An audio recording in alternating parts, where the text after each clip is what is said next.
আওয়ামী লীগ থেকে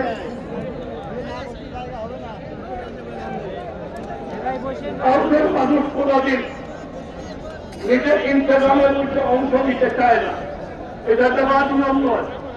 আমাদের ঘোষণাপত্র পাশ করে আমরা 85% দাওয়াত তবলীগের সুরাই নিজাম কাকরাই মসজিদ চালাবে, টঙ্গী ইজতেমাত চালাবে। এখানে কারো জন্য একটি করে কোনো গুঞ্জাইশ দেওয়া হবে না। এভাবে কোনো মাদ্রাসা পরিচালনায় সরকারের হস্তক্ষেপ নেই। আওয়ামী লীগ আসার পরে তারা জিন্দগি দাওয়াত তবলীগ তার নিজস্ব মশলায় চলছে। আওয়ামী লীগের প্রত্যেকের উপরে আপনার দুর্নীতিকরণ করছে। আওয়ামী লীগ যাওয়ার পরে পরবর্তীতে যেই সরকারে আসবে তারা যদি আওয়ামী লীগের রাস্তায় চলে আর দাওয়াত তবলীগে অংশগ্রহণ হইতে চায়, মাতবরি করতে চায়, তাহলে আমরা কি স্বাধীন হইলাম? আওয়ামী লীগ আমাদের মাবুদ। যার কারণে আমাদের দাওয়াত তবলীগ সুরাই নিজামের মাতাহাত সারা দাওয়াত তবলীগ চলবে। আমরা সরকারের সহযোগিতা চাই।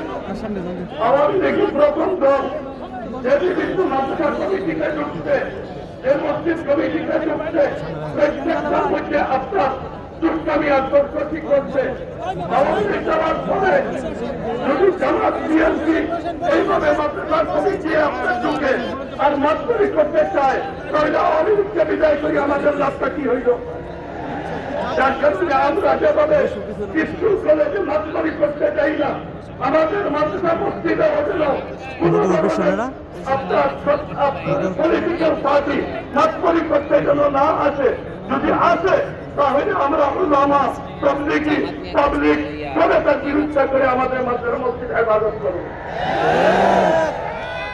আল্লাহ তাআলার কাছে আপনার গুজারিশ, আল্লাহ তাআলা যেন আমাদের মাদ্রাসা মসজিদ আর আমাদের দাওয়াত তবলীগ থেকে আল্লাহ তাআলা হেফাজত করেন।